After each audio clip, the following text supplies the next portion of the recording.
Assalamualaikum warahmatullahi wabarakatuh. Sekarang kita akan melakukan pengujian rancangan percobaan menggunakan software Minitab. Software Minitab ini dia itu software yang berbayar. Jadi kalian bisa menggunakan yang versi trial atau menggunakan cracknya, dipersilahkan. Namun tidak ada kewajiban atau keharusan untuk menggunakan software ini. Ada baiknya kita gunakan software yang gratis aja seperti RStudio yang bisa kita gunakan pada responsi sebelumnya. Nah, kita langsung masuk ke materi, yaitu yang pertama kita akan melakukan pengujian untuk rancangan acak lengkap untuk yang faktor tunggal. Kita gunakan data pada responsi 3 pada sesi UTS yang lalu untuk kasus yang ulangannya berbeda. Berikut adalah kasusnya, kemudian datanya seperti ini. Kemudian kita ubah data ini menjadi kolom faktor dan kolom respon seperti yang biasa kita gunakan untuk data ke RStudio. Nah, kemudian kolom faktor dan kolom respon yang udah kita ubah dari data ini itu kita copy ke Minitab ini ya. Ini adalah kolom faktornya, ini adalah kolom responnya. Kemudian kita pilih start ke ANOVA ke one way ini. One way, kemudian kita pilih responnya itu adalah nilai, faktornya adalah metode. Option itu adalah untuk menentukan selang kepercayaannya. Di sini tuh berarti selang kepercayaannya adalah 95%. Diasumsikan ragamnya adalah homogen. Comparison ini untuk uji lanjut. Kemudian graf ini untuk menampilkan grafik, biasanya ini kita gunakan untuk uji asumsi. Karena dalam hal ini itu sudah diasumsikan bahwa semua asumsi untuk rancangan percobaan itu sudah terpenuhi, jadi kita tidak perlu dulu untuk melakukan uji asumsi ini. Untuk resultnya ini kita opsional mau pilih yang mana, karena kita mau lihat ANOVA, berarti kita centang yang ANOVA. Itu yang lebihnya ini opsional ya. Setelah itu storage ini untuk menampilkan YDuga, ini untuk menampilkan galatnya, sisaan. Setelah itu kita oke. Nah, berikut adalah outputnya. Ini menunjukkan bahwa alfa yang kita gunakan adalah 5%. Kemudian faktor information ini menunjukkan bahwa faktor yang kita gunakan adalah metode dengan 3 taraf A, B, dan C. Berikut adalah tabel ANOVA-nya. Ini kita coba bandingkan dengan hasil kita dulu. Nah, ini ya. Berarti perlakuan ini sama kayak metode. JK-nya 335. Sama, di sini 335. Galatnya itu 13349. Nah, sama ya. Berarti otomatis totalnya juga sama. Kemudian means ini tuh menunjukkan ada rata-rata pada masing-masing taraf, rata-rata respon pada masing-masing taraf. Berarti ini di metode A rata-rata responnya adalah sekian, kemudian B sekian, C sekian. Ini adalah standar deviasinya, kemudian ini adalah selang kepercayaannya. Nah, untuk lebih mudah membandingkan rata-ratanya itu bisa dilihat di sini. Nah, ini tuh berarti kita bisa lihat bahwa rata-rata untuk metode C itu adalah yang tertinggi. Kemudian untuk metode untuk metode B maksudnya ya. Metode B ini memiliki rata-rata respon yang tertinggi. Untuk metode C, rata-rata responnya dia terendah. Nah, garis ini tuh menunjukkan selang kepercayaannya. Titik-titik ini dia itu adalah rata-ratanya. Nah, garis penghubung ini dia itu hanya untuk mempermudah kita membandingkan antar rata-rata gitu, antar rataannya. Biar terlihat ini yang tertinggi, ini adalah yang terendah. Kemudian kita ganti ke RAKL faktor tunggal.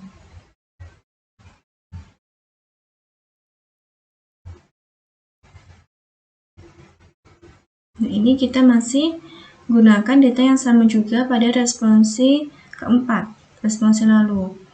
Berikut adalah datanya. Kemudian kita ubah juga menjadi kolom faktor, kemudian kolom respon, dan juga kolom kelompok.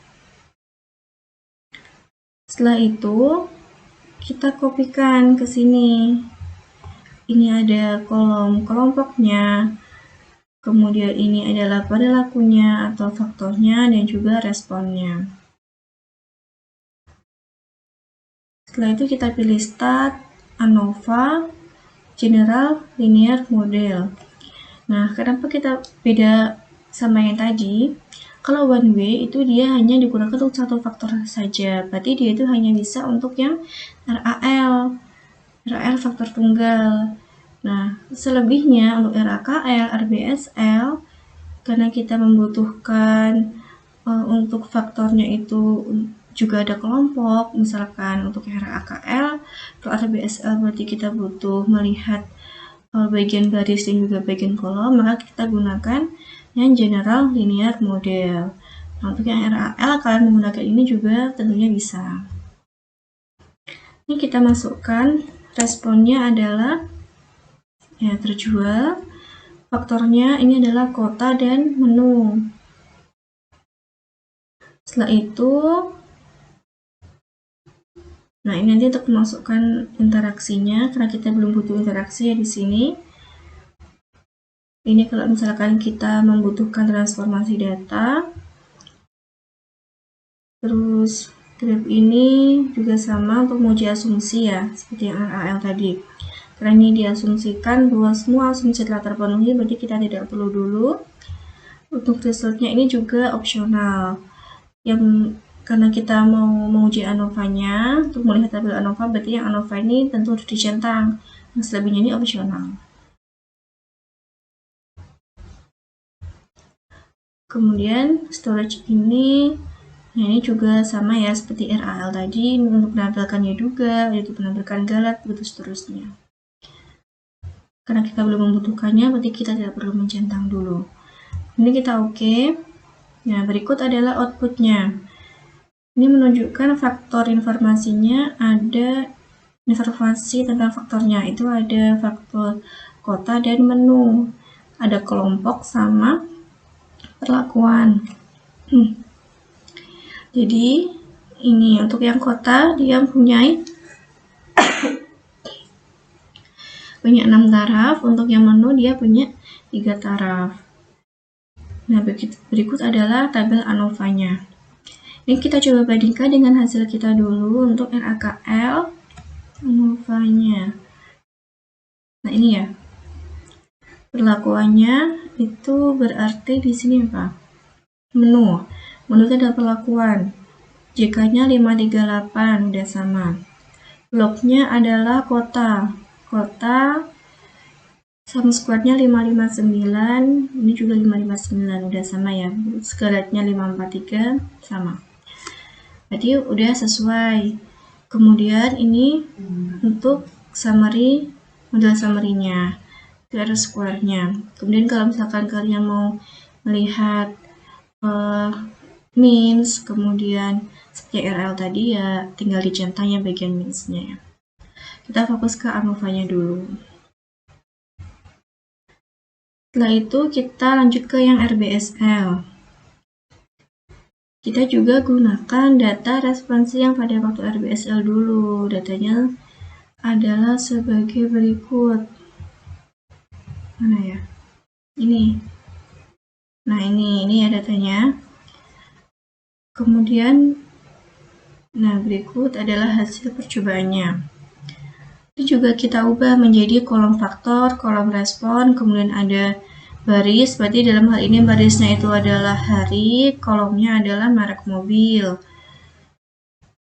Setelah itu kita kopikan ke Minitab sebagai berikut. Ini baris, kolom, perlakuan. Ini adalah jumlah itu responnya ya.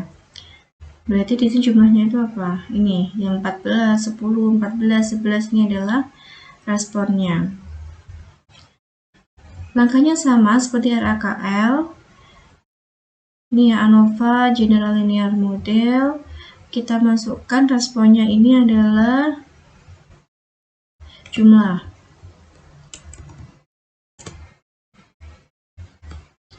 Faktornya Berarti ini ada baris, kolom, dan perlakuan. Ini sama seperti tadi ya, untuk penjelasannya. Kemudian selanjutnya kita oke. Nah, ini informasi tentang faktornya, itu ada baris, kolom, perlakuan. Ini adalah jumlah taraf yang digunakan. Tabel ANOVA-nya sebagai berikut. Kita coba samakan dengan hasilnya di sini.